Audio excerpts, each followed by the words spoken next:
वो टॉपिक है आज कलर कोड रेजिस्टर्स।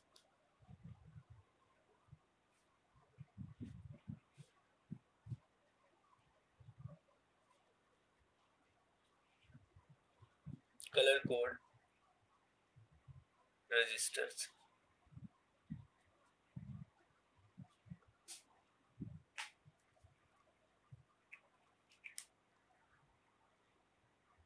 लोग भी देख लो जो हैं। सो क्वेश्चन ये था कि current of 2.0 ampere exist in a wire of cross sectional area 1.0 millimeter square if each cubic meter of the wire contains 6.0 into 10 to the power 28 free electrons. Find the drift speed.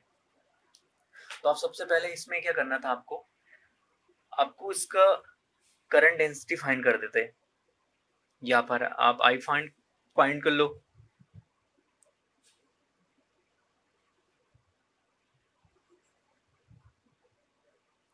तो the current density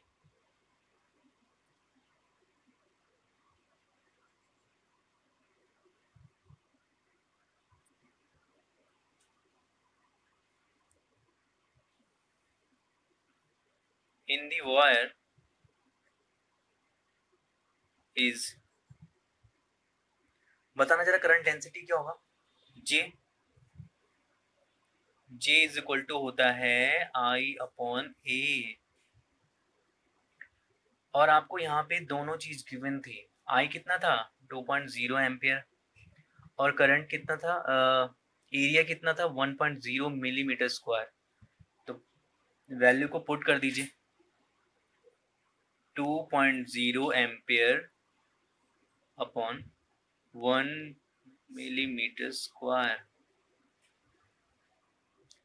अब देखो millimetre को change कर लो metre में, तो फिर ये value क्या बनेगी, ये बन जाएगी 2.0। अब देखो मिलीमीटर को अगर मीटर में चेंज करेंगे, ये स्क्वायर है तो 1 मिलीमीटर को मीटर में लिख सकते हैं 10 की पावर -3। फिर एक 10 की power -3 10 to the power -3 into 10 to the power -3, तब ये बन जाएगा मीटर स्क्वायर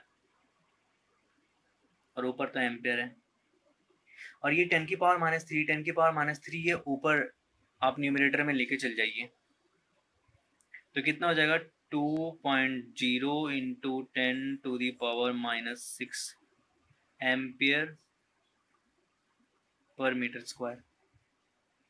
ये आगे जे की वैल्यू, ये आगे जे की वैल्यू। अभी इसमें कोई दिक्कत,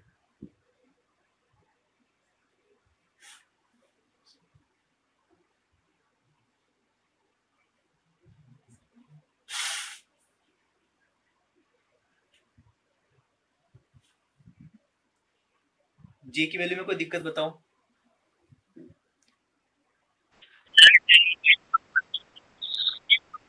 हाँ हाँ हाँ हाँ हाँ, sorry sorry, 10 to the power +6 हो जाएगा। ठीक है, हाँ ये सही कहा। और द ड्रिफ्ट स्पीड क्या हो जाएगी,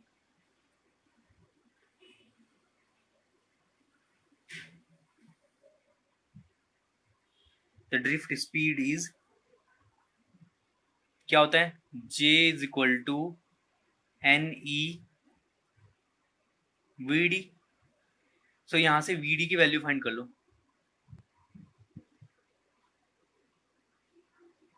VD is equal to J upon NE।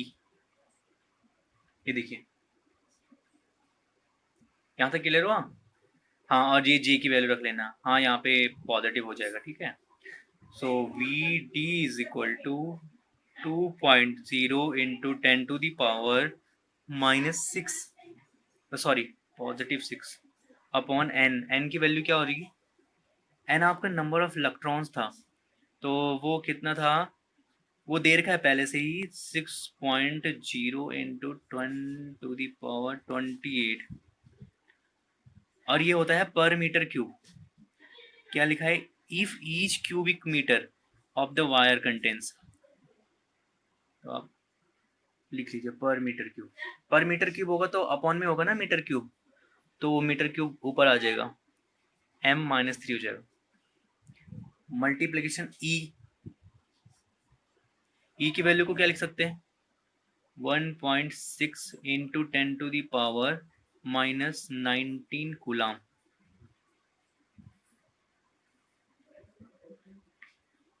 अभी तक जो बोला वो क्लियर है अभी? और कैलकुलेशन कर लो थोड़ा सा फटाफट। तो कैलकुलेशन में क्या हो जाएगा, 16 6 9.6 और 10⁻28 में से 19 माइनस कर दो तो कितना हो जाएगा, 10 ये बच जाएगा लगभग आपका 7, और V D is equal to 2.0 upon 1.6 into 6, और 10 की पावर, सारी 10 की पावर को ऊपर लेके चल जाना। 6 तो है ही, 28 में से 19 गया तो कितना बचेगा भाई, 9, और ये 9 पॉजिटिव का रहेगा तो ऊपर जाएगा तो नेगेटिव का हो जाएगा। और बाद में फिर इसको आप इससे डिवाइड दे देना। तो डिवाइड देगा, देखना कितना आ रहा है, फटाफट बताओ मेरे को।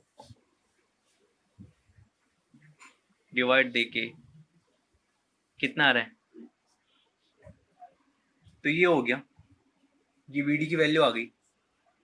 बस इस क्वेश्चन में यही पूछा था कि ड्रिफ्ट स्पीड आपको फाइंड करना है, ठीक है।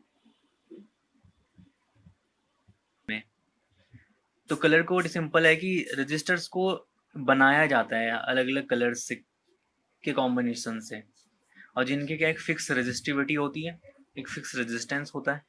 तो उसके अकॉर्डिंग फिर वहाँ जहाँ एक सुटेबल रेजिस्टिविटी के कैपेसिटर की रेजिस्टर्स की ज़रूरत है तो वहाँ इसे यूज़ कर लिया जाता है, ठीक है।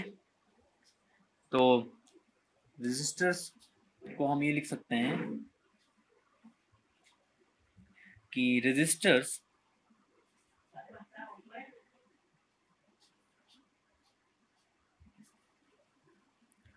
ऑफ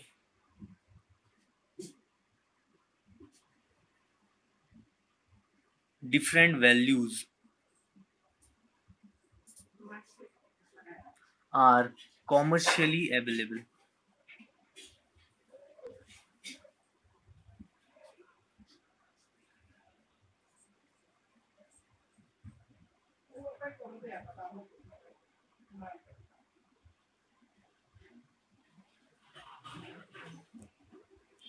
Available, ये कट।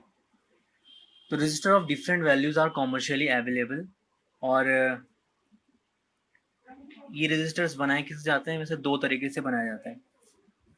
तो देयर आर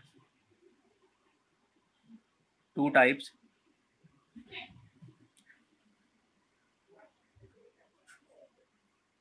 एक होता है वायर बाउंड,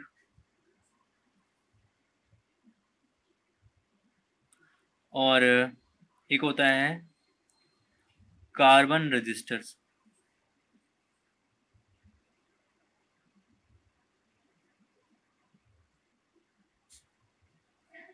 देखो वायर बाउंड क्या होता है, ज़्यादा एक्सपेंसिव होता है और ये वायर्स को इस तरह से एडजस्ट करके बनाया जाता है। लेकिन जो कार्बन रजिस्टर्स हैं इसमें हम कलर्स का यूज़ करते हैं और ये काफ़ी परफेक्ट भी माना जाता है कार्बन रजिस्टर्स।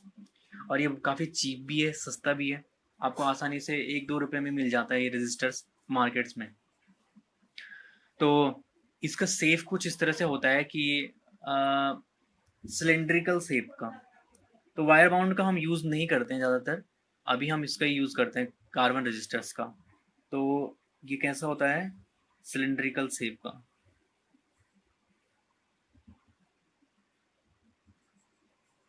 ऐसे कुछ।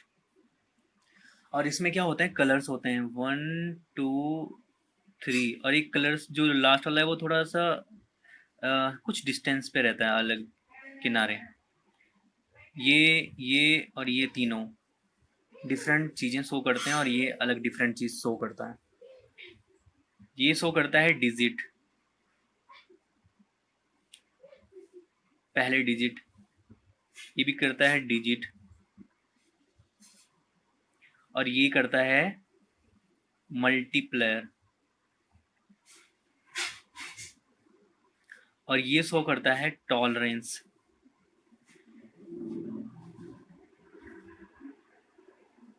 क्लियर? यहाँ तक चारों बातें समझ में आई कि हमने क्या बोला कि जो कार्बन रजिस्टर्स हैं उनका कॉमर्शियली काफ़ी ज़्यादा यूज़ है अलग अलग डिवाइसेस में, जैसे कि रेडियो हो गया, एम्पलीफायर्स हो गया, अलग अलग तरह के इलेक्ट्रॉनिक सर्किट्स में। और ये दो तरह के होते हैं, वायर बाउंड और कार्बन। वायर बाउंड्स वायर को बाउंड करके रजिस्टर्स मेक करे जाते हैं, जिनका यूजेस अभी कम होता है, और उनकी जगह कार्बन रजिस्टर्स का यूज ज़्यादा होता है क्योंकि वो काफ़ी चीप भी हैं और मतलब काफ़ी टाइम ड्यूरेबल भी हैं, काफ़ी लंबे टाइम तक चलने वाले भी हैं। तो ये उसका कुछ एक स्ट्रक्चर है जिसमें तीन तरह के डिजिट, चार तरह के कलर्स होते हैं। ये क्या है? चारों कलर हैं। ये है डिजिट 1, डिजिट 2, मल्टीप्लायर और टॉलरेंस। तो अभी अगर मैं बोलूं कि आया कि नहीं आया, और जो बोला चमका, कि अभी तक आपको ये कलर वगैरह पता लग गया कि ये डिजिट 1 है, डिजिट 2 है और मल्टीप्लायर और टॉलरेंस है, चार तरह की चीज़ें हैं इसमें। अगर कॉम्पिटिशन लेवल में इस तरह का क्वेश्चन पूछा गया कई बार, इससे कंपटीशन लेवल में इस तरह का क्वेश्चंस पूछा गया है, तो ठीक है। नाउ कंटिन्यू करते हैं।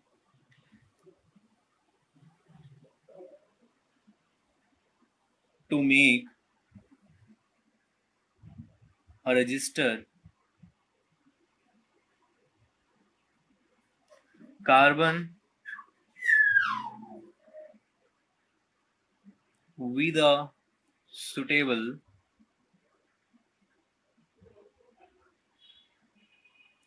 suitable binding agent,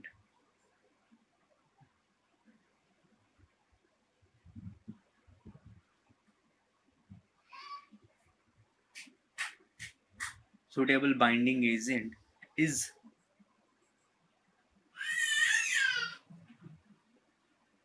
is modded into a cylinder.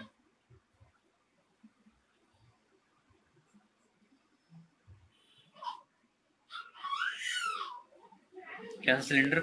ये ठीक है। And a cylinder, to this cylinder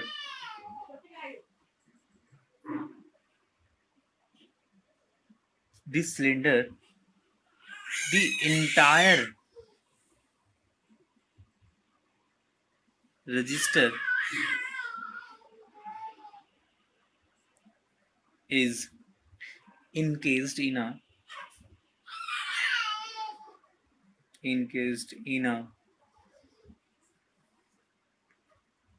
ceramic और प्लास्टिक जैकेट। इसके बाद एक क्रीमिक और प्लास्टिक जैकेट इसमें लगाई जाती है।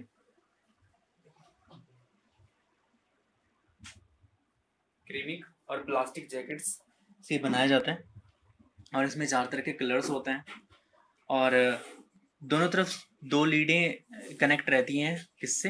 रजिस्टर की सर्किट से। ये दो लीड्स कनेक्टेड रहती हैं किसी भी सर्किट से। और जो ये कलर्स हम बोल रहे हैं, तो ये कलर्स हैं क्या? इनके लिए एक सूटेबल फॉर्मूला है कि अलग अलग तरह के कलर्स होते हैं इसमें, जिनको हम ऐसे लिखते हैं: B Roy Great Britain very good wife. B Roy Great Britain very good wife. देखो कलर्स हैं ये, लेकिन ये इनको प्रोनाउंस और इनको याद करने का तरीका है कि आप कैसे इनको लर्न कर सकते हैं। ठीक है, मैंने क्या बोला? बी रॉय ग्रेट ब्रिटेन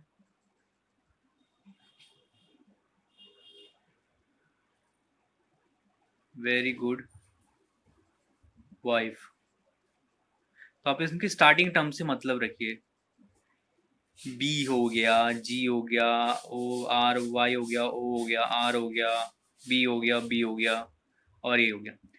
तो इनको लर्न करने का तरीका है ये। इनके अंदर जो कलर्स होते हैं, इनका एक डिजिट होती है और इनके कुछ मल्टीप्लर होते हैं। तो उनको लर्न करने के लिए हम ये एक ट्रिक्स कह सकते हो या फिर एक तकिया कलाम कह सकते हो कि वो बनाया हुआ है कि कैसे लर्न करना है, जैसे कि पीरियोडिक टेबल्स में भी आप यूज़ करते होंगे। तो देखो जरा, ये लर्न हो जाएगा? पहले ये बताओ जरा, ये लर्न हो गया? कलर्स का ये फॉर्म लर्न हो गया तुम लोगों को? लर्न हो जाएगा कि कैसे यूज़ करना है। इसका मतलब है कि ब्लैक, इसका मीनिंग है ब्राउन, यह है रेड, ऑरेंज, और यह है येलो, यह है ग्रीन, और यह है ब्लू, यह है वोलेट, यह है ग्रे, और यह है वाइट। तो देखो 1 2 3 4 5 6 7 8 9 10, ये 10 कलर्स का एक कॉम्बिनेशन बना हुआ है। किसको यूज़ करने के लिए? कलर कोड रजिस्टर्स के लिए।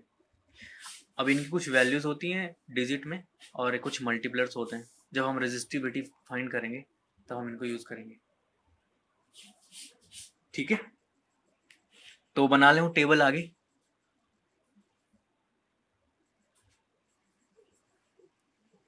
क्या क्या बोला? B V Roy, Great Britain, very good wife, और डिजिट आ जाएगी 0 1 2 3 4 5 6 7 8 9। और इनको थोड़ा सा पूरा पूरा नाम लिख लीजिए इनका।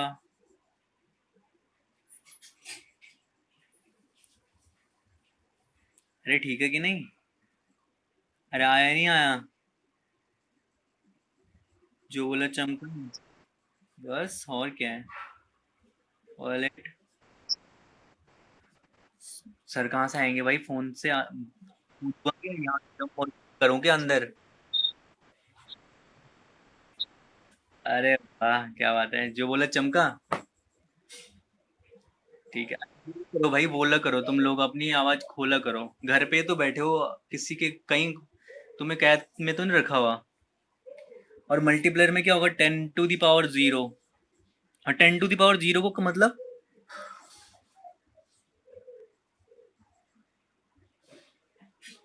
अरे 10⁻0 होगा तो 1 होगा। होगा कि नहीं होगा? अरे होगा कि नहीं होगा? अरे हाँ नहीं बोलो। ठीक है बस। और ये वैल्यू, ये मल्टीप्लायर है। जो पहला दो कलर्स में क्या होता है? जब हमने डायग्राम बनाया था तो स्टार्टिंग की दो तो डिजिट को शो करती हैं और बाकी क्या करती हैं? तीसरा वाला मल्टीप्लायर को। ठीक है कि नहीं? और जो ये टॉलरेंस होता है, टॉलरेंस इनका कोई टॉलरेंस नहीं होता, इनका जीरो टॉलरेंस होता है। पर लेकिन जो मैंने बोला ना गुड सन लास्ट में, तो इनका भाई मल्टीप्लायर होता है 0.1। इनको बोलते हैं गोल्ड। टू, टू कलर नहीं होता वो। हाँ, अगर कोई नन है, ठीक है, ही नहीं, चौथी नहीं उसमें, बेचारे को रखा ही नहीं, चौथे वाले को रेफरेंस है ही नहीं, तो इसका 20% होगा। और इसकी वैल्यू होगी 0.01। और इसका परसेंटेज होता है 5%, 10% और 20%। ठीक है साहब? अरे सर लोगों, ठीक है, देवी और सज्जनों। अच्छा चलिए जरा एक देखते हैं, इसके बेस पे एक न्यूमेरिकल देखते हैं। क्वेश्चन मान ले सपोज आपको इसका निकालना है रेजिस्टिविटी,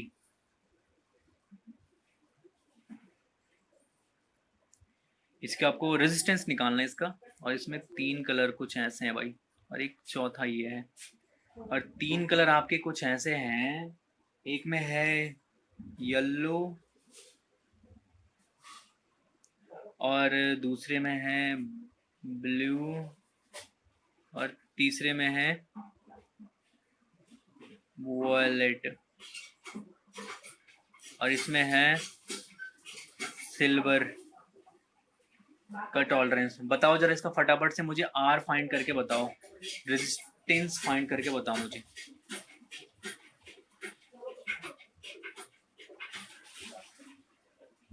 चलो एक मैं बता देता हूँ पहले, येलो का बताओ, येलो का नंबर है, हाँ 46 मल्टी, 46 मल्टी, और वॉलेट का क्या होगा 7 है तो 10 की पावर 7 हो जाएगा ना, मल्टीप्लर होता है तीसरा, ये तो ये हो गया, और हाँ और इनका टॉलरेंस प्लस माइनस सिल्वर का कितना होता है,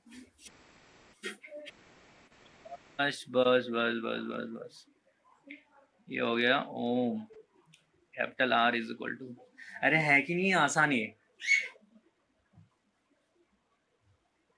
आसान है कि नहीं है, मैंने कहा ये बताओ तुम लोग, है ना। अच्छा अगर मैं इसको मेगा ओम में लिखूं तो क्या लिख सकता हूँ, मेगा जानते हो मेगा, 10 की पावर 6 होता है 1 मेगा, अरे तुम MB यूज करते हो, अरे भाई हाँ megabyte, megabyte is equal, mega is equal to 10 to the power 6, और 1 गीगा कितना होगा 10 की पावर 9, 1 किलो बाइट कितना होगा केबी, अरे तो बहुत कम केबी के यार, बस और क्या, अरे आप नहीं आया, आप देखो लिखो इसे ऐसा, मेगाबाइट क्या हो जाएगा, 10 की पावर कितना है ये 7 है, तो देखो इसको अगर हम मेगाबाइट में लिखना चाहते हैं तो 40, 10 की पावर हो जाएगा तो मेगा हो जाएगा, 46 इंटू 10 प्लस माइनस, और इसको मल्टीप्लिकेशन कर दो इस फॉर्म में, यहाँ हम लिख सकते हैं इसे 10 मेगा ओम, समझ में आ रहा है ना, 10 की पावर 7 को हमने क्या लिख दिया 10 मेगा लिख दिया, अब एक 10 तो रहेगा ही, और 10 की पावर 6 मतलब मेगा हो गया, समझ में आ रहे हैं। इसको देखो यहाँ पे 10 की पावर 7 था ना, 10 की पावर 7 से 10 की पावर 6 फॉर्म में लिख लिया इसको, वो तो मेगा बन गया, और ये इसके साथ ही है यहाँ पे, तो 46 इंटू 10 मेगा हो गया, ये 460 मेगा भी लिख सकते हो, मेगा प्लस माइनस 10% ओम, बस तो ये था। एक क्वेश्चन और देता हूँ, टेम्परेचर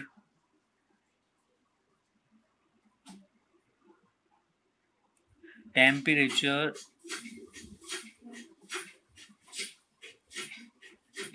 डिपेंडेंस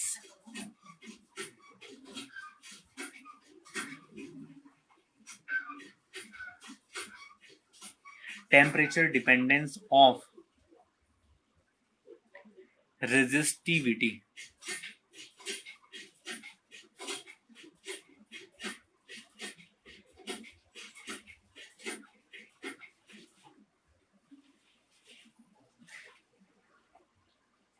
अरे डिपेंडेंस से बात आया इंडिपेंडेंस, तो आप सबको happy independence,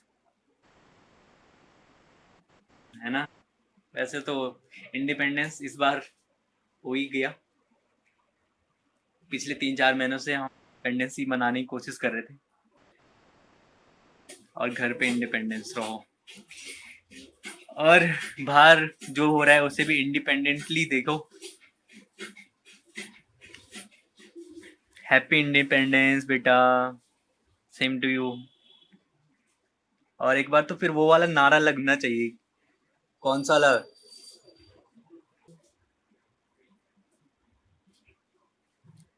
as the temperature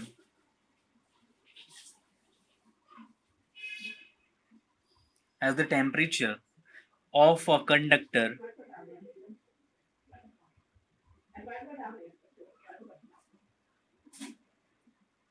is increased,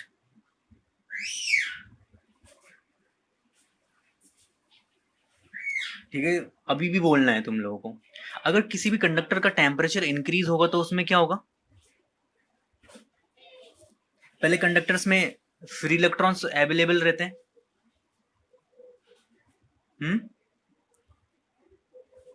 अरे फ्री इलेक्ट्रॉन्स रहते हैं कि नहीं रहते हैं मौजूद? तो अगर उनको टेम्परेचर मिलता है, हाँ, तो कंडक्टर को अगर टेम्परेचर मिलता है तो उसकी वजह से क्या होता है? द थर्मल एजिटेशन,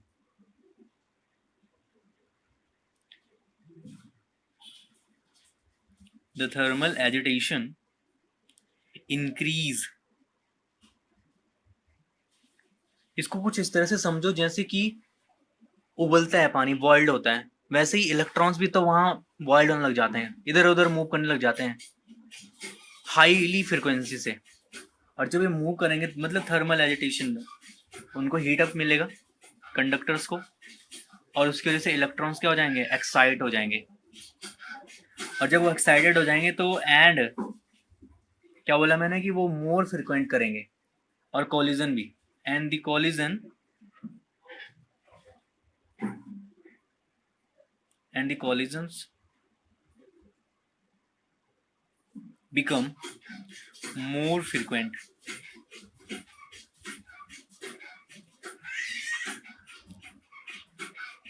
अब इनका जब कॉलिजन्स, तुम्हें पता है ये तुम ड्रिफ्ट वेलोसिटी में पढ़ चुके हो कि अगर कॉलिजन्स ज्यादा होगा तो धीरे धीरे कि उनका जो एवरेज टाइम होगा बिटवीन द सक्सेसिव कॉलिजन वो डिक्रीज हो जाएगा। क्या बोला मैंने? अगर कॉलिजन बिकम मोर फ्रिक्वेंट तो टाउ, टाउ क्या था? एवरेज टाइम या रिलैक्सेशन टाइम। और ये कहाँ पे होता है? Average time the between successive collision.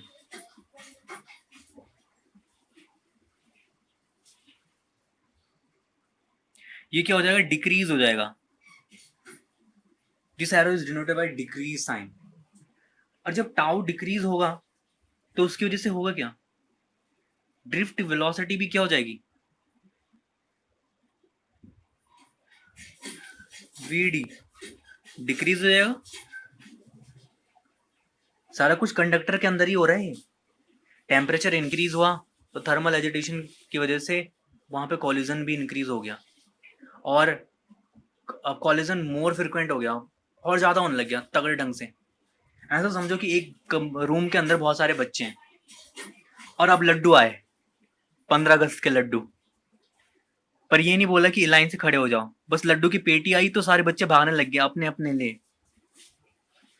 और जब वो भागे लड्डुओं को पकड़ने के लिए तो उनको क्या हुआ? आपस में लड़ाई झगड़े हो गए, छिंडम छिंडा हुई।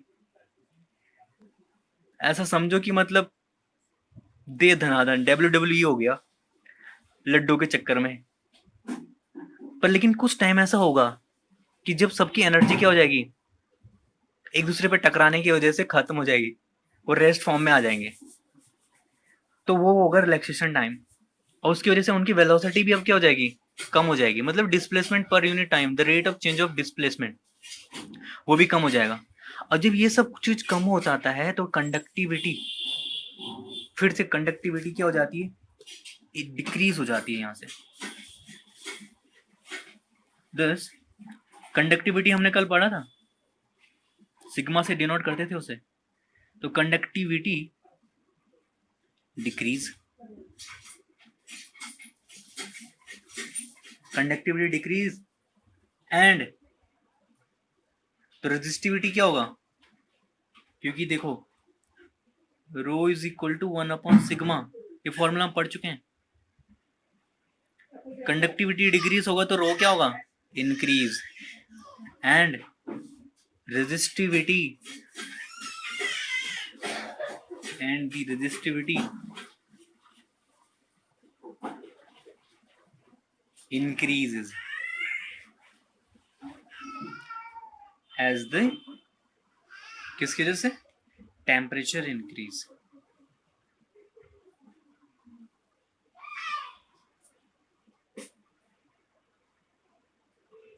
As a temperature increase. तो जो ये वेरिएशन होता है, स्मॉल टेम्परेचर वेरिएशन, किसमें, ये अलग अलग मोस्ट ऑफ द मटेरियल्स में, तो most of the materials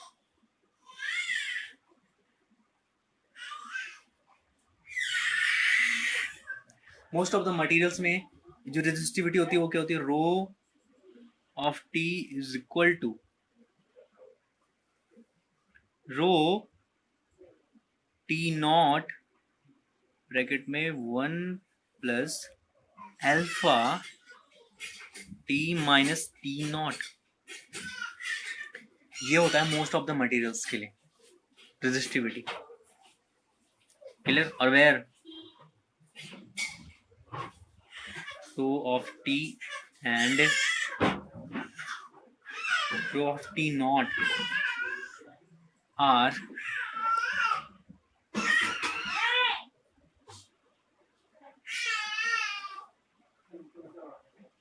resistivities at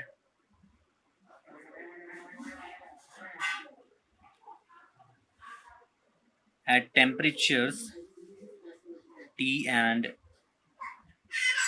T naught। जी क्या बोला मैंने, ये रेजिस्टिविटी का फॉर्मूला है, और जो ये अल्फा डिपेंड करता है स्मॉल द टेम्परेचर, और इसीलिए इसको कहते हैं टेम्परेचर कोएफिशिएंट। और ये भी बोला मैंने, हाँ जी,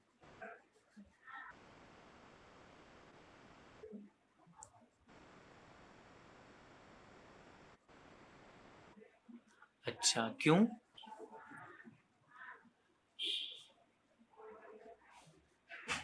पता है किससे डिनोट करते हैं, ओम मीटर, और अल्फा इज टेम्परेचर कोएफिशिएंट, तो केल्विन इनवर्स। तो जैसे सिल्वर के लिए देखें हम, सिल्वर के लिए इसकी वैल्यू होती है लगभग 1.47 इंटू 10⁻⁻8, और जो अल्फा होता है वो होता है 0.038, और कॉपर के लिए होता है, कॉपर के लिए इसकी वैल्यू होती है 1.72 इंटू 10⁻⁻8, और 0.039 लगभग इसकी ये वैल्यूज होती हैं। तो तुम ये देख रहे हो कि मेटल जो है, मेटल के लिए अल्फा रो जो वैल्यू होती है वो किस ऑर्डर की होती है, 10⁻⁻8। अल्फा किसके ऑर्डर की है, 10⁻⁻8। अब जब 10⁻⁻8 है तो इनको हम बोलते हैं they are good conductors, they are good conductors. जिनका भी ऑर्डर इसी ऑर्डर का होता है, 10⁻⁻8, 10⁻⁻8, ऐसे। जैसे गोल्ड के लिए हो सकता है, एल्यूमिनियम के लिए हो सकता है, टंगस्टन, निकल, iron, magnesium, so many of metals, तो सब इस ऑर्डर के होंगे क्यों, दे आर गुड कंडक्टर्स। और नेक्स्ट जो फ्यूज क्वार्ट्ज होता है जिसकी रेजिस्टिविटी एज हाई होती है, फ्यूज्ड क्वार्ट, फ्यूज में, फ्यूज जानते हो ना, फ्यूज घरों में यूज करते हैं फ्यूज को, fuse fuse quartz has resistivity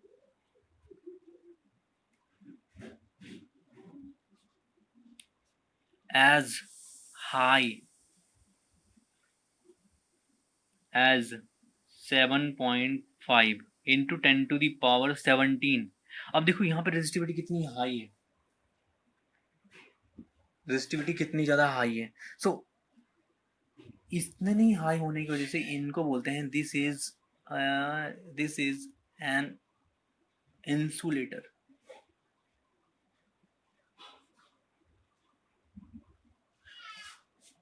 देखो रेजिस्टिविटी हाई होने का मतलब है रेजिस्टेंस भी ज्यादा हाई है, इलेक्ट्रिक करंट तो फ्लो ही नहीं हो सकती, क्योंकि रेजिस्टेंस क्या करता है प्यारे बच्चों, अपोज करता है भाई, किसको, इलेक्ट्रिक करंट को।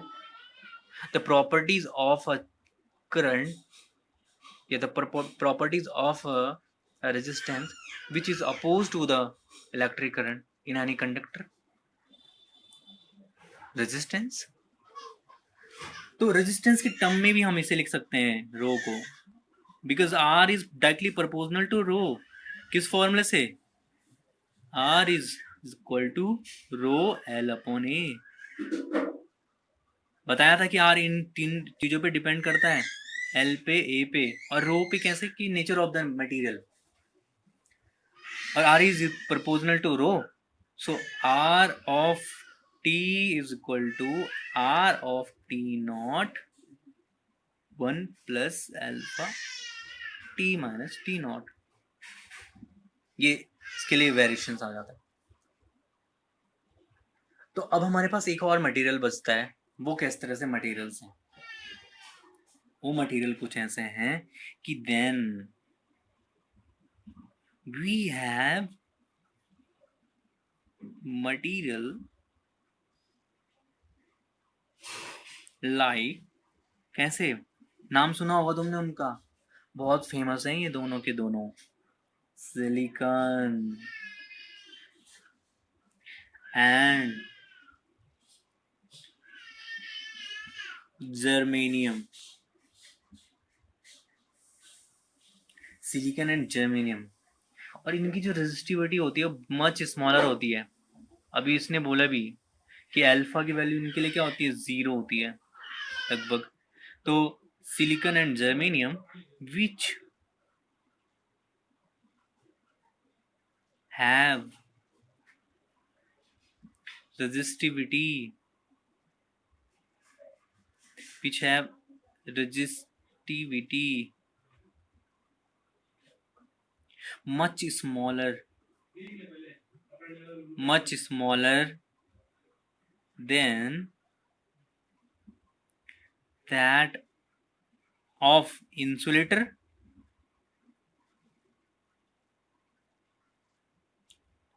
but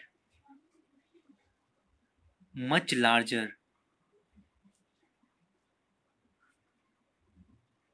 than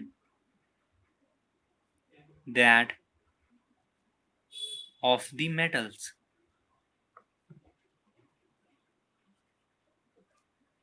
They are called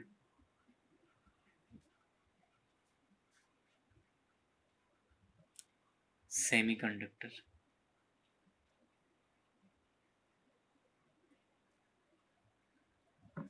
ये देखो, क्योंकि अभी देखा हमने पढ़ा था इंसुलेटर्स के लिए इनकी वैल्यू कितनी होती है, रेजिस्टिविटी 7.5 इंटू 10⁻17। तो ये जर्मेनियम और सिलिकॉन की रेजिस्टिविटी स्मॉलर होती है इंसुलेटर से, पर लेकिन उनके लिए कितनी होती है 10⁻⁸ मेटल्स के लिए, तो उनसे लार्जर होती है। तो इनकी मतलब जर्मेनियम और जो ये सेमीकंडक्टर्स होते हैं ये लाई करते हैं किसके बिटवीन, मेटल और इंसुलेटर के बिटवीन। तुम लोगों ने केमिस्ट्री में वो चैप्टर पढ़ लिया क्या,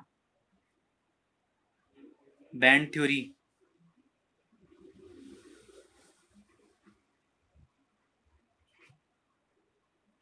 वहां पे इस तरह का जिक्र होता है कि सेमीकंडक्टर किसके बीच लाई करते हैं, मेटल इंसुलेटर के बीच।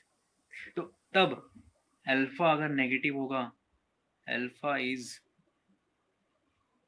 नेगेटिव, तो किसकी तरह बिहेव करेगा, फॉर इंसुलेटर के लिए, और alpha is positive for metals के लिए। सेमीकंडक्टर के लिए अल्फा इज इक्वल टू 0। तो क्लियर हुई इतनी सारी जो तीनों चीजें बताई आपको, समझ में आया? ये ग्राफ देख लेते हैं। अलग अलग मेटल्स का, इंसुलेटर्स का और सेमीकंडक्टर्स का। तो ग्राफ कुछ इस तरह से आ जाएगा।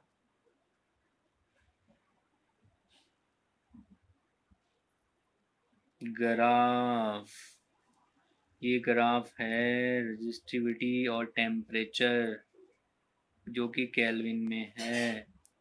ये है रो, रो मतलब रेजिस्टिविटी,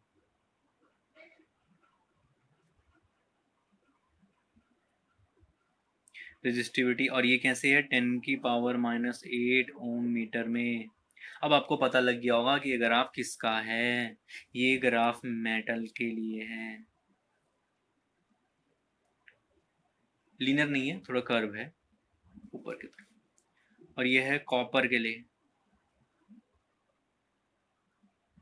कॉपर क्या है? एक मेटल। तो मेटल के लिए रो और केल्विन का ग्राफ कुछ इस तरह से होता है, कर्व लाइन, ठीक है, इंक्रीज करता हुआ। और दूसरा जो ग्राफ होता है इंसुलेटर्स के लिए,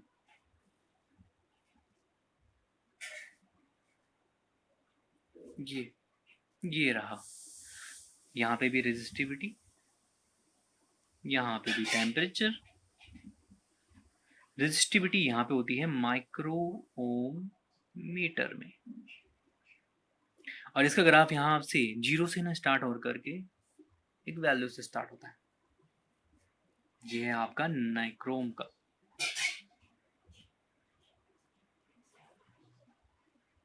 ठीक है साहब, बी पॉइंट।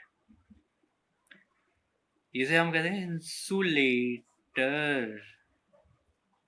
इंसुलेटर। अब आता है सेमीकंडक्टर का। तो सेमीकंडक्टर्स का जो ग्राफ होता है वो बहुत अच्छा होता है, इतना अच्छा कि लड्डुओं से भी अच्छा होता है वो, 15 अगस्त वाले लड्डुओं से अच्छा। और ये ग्राफ कुछ ऐसा है, ये, अरे यहाँ मिल गया, मिलाना मत इसे, ये ऐसे करना, नीचे लाइन आगे चलती रहेगी ऐसे। ये होता है रो और टी के बीच ग्राफ। यह है सेमीकंडक्टर्स के लिए। सेमीकंडक्टर्स यूनिवर्सल में 2 तरह के सेमीकंडक्टर बेस्ट एग्जांपल है।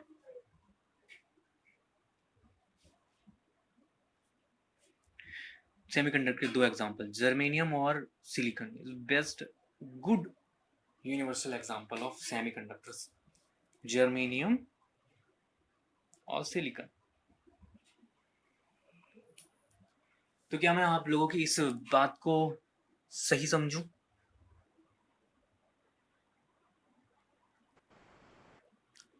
चलो ठीक है, फिर इतना हो जाने के बाद हमारे पास आता है कि थर्मिस्टर,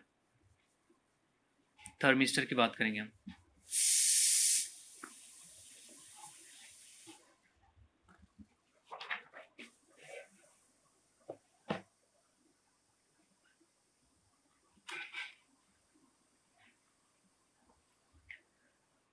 थर्मिस्टर में से सिंपली हम 2 लाइन में इसको पढ़ेंगे कि थर्मिस्टर होता क्या है। जैसे हम क्या करते हैं, टेम्परेचर कोफिशिएंट को की रेजिस्टिविटी जो होती है जनरली, वैसे सेमीकंडक्टर के लिए 0 ही नहीं होती है। सेमीकंडक्टर के लिए ये अल्फा की वैल्यू नेगेटिव होती है generally. Alpha is negative for semiconductor, क्योंकि सेमीकंडक्टर्स हमारा क्या है, लाई करता है इंसुलेटर और किसके बीच, कंडक्टर्स के बीच। हाँ, अल्फा की वैल्यू इंसुलेटर्स के लिए, हाँ कर दिया है, नेगेटिव होती है वैसे सेमीकंडक्टर्स के लिए generally,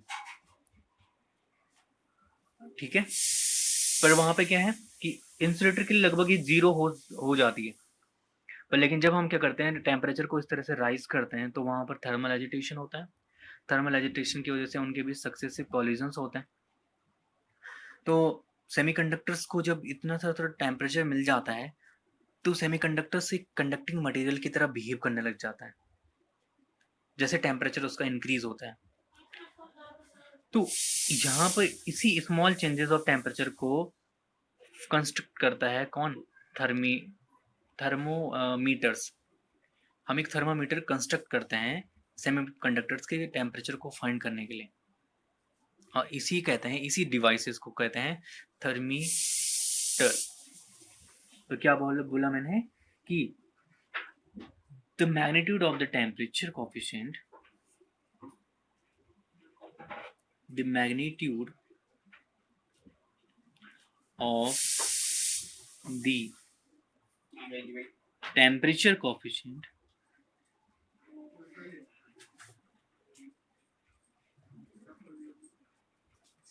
the magnitude of the temperature coefficient of resistivity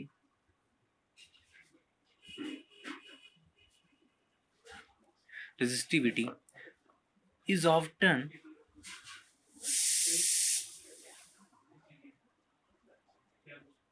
quite large for a semiconductor material.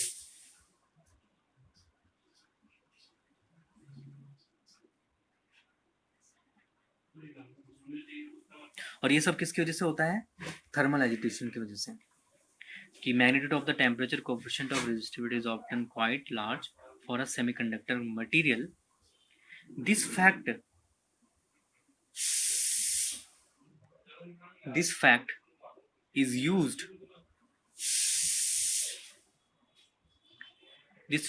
is used to construct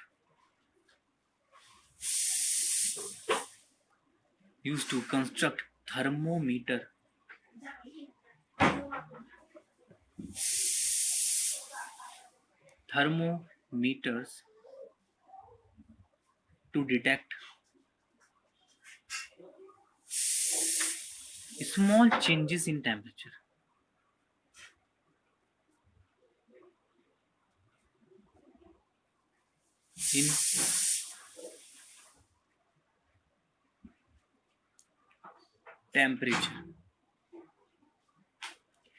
और इसी डिवाइस को कहते हैं such a device is called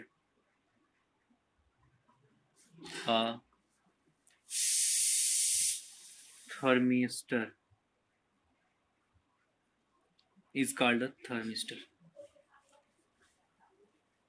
जो डिवाइसेस डिटेक्ट करता है स्मॉल चेंज इन टेम्परेचर में, उसे कहते हैं थर्मिस्टर. और ये जनरली बना होता है थर्मिस्टर आपका oxide of vores metals, various metals, जैसे कि निकेल हो गया, आयरन, कॉपर, कोबाल्ट एटसेट्रा. तो ये उसमें यूज होते हैं, और यही कंपाउंड्स आर कॉल्ड सेमीकंडक्टर्स. इनको जनरली सेमीकंडक्टर्स भी कहते हैं. तो ये था आज के इस टॉपिक में.